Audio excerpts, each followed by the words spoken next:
Hi, I'm Corey, Chief Executive Artist at ZenFri, a Winnipeg-based creative arts and entertainment company. And we've come to the Augmented World Expo. We were invited here as a speaker, and we're also showing off the demo, our tech demo of a game that we're building that we're at about a year away from releasing, called Clandestine Anomaly.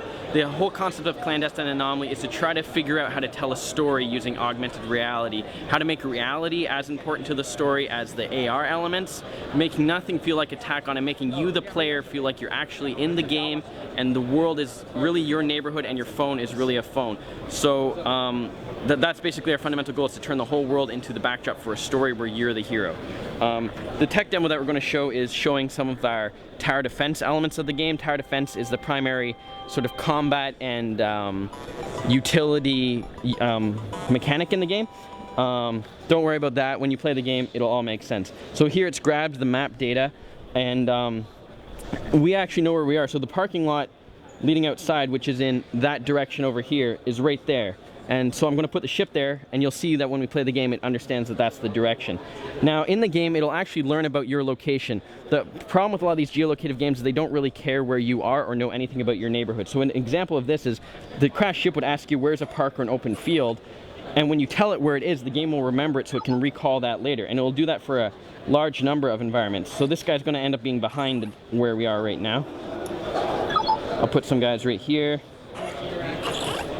Now there's a tower defense element. These are actually, you geocache and earn these different parts that you can swap and change in to create a wide variety of units. So unlike a lot of current AR games, especially geolocative ones, you can actually impact the environment. You can actually change your setting based on what you build and how you build it. We only have sort of two here that we're using for demonstration purposes. So there's the map. Now if we pull it up, we're using Mateo. And there's the crashed ship. We're kind of right in it right now, but it's in the proper direction and orientation. The ship is actually supposed to be massive, and there's one of the arrays right by the ship. There's one of the creatures. Right now there's no laser effects, but that's something that in more recent builds that we're not demoing, we have sort of gotten to work. The other thing about this use of the technology is it's actually extremely stable. It's more stable than a lot of marker-based solutions, so it really kind of feels like it's in your environment.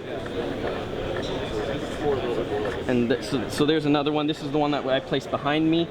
If you notice, it's smaller, and it's in the proper orientation relative to me, and it's smaller because it's actually farther away from me. Now, we would be able to walk towards this unit, and it would actually get bigger and scale up accordingly. And there's another one. So, you know, we place these units all around us, and they appear all around us just as we place them. There's some other features to the game as well. My shirt is actually a part of the game. Now the core game experience is this geolocative AR. However, for fans who are really interested in the game, you can take marker solutions as well. And what that would do in the game is it would actually ping your phone or the phone of the person you're looking at, and it would show you your game stats. It'll show you your rank and your achievements and your medals.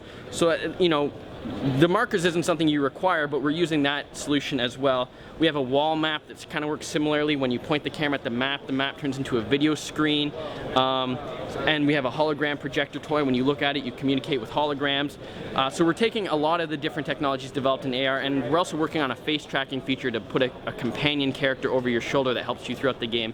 So we're really trying to take all the elements of AR and plus drive a lot of it forward with the geolocative stuff to create an experience that takes place all around you, makes you feel immersed in the world, and hopefully creates a story experience unlike anything you've experienced before.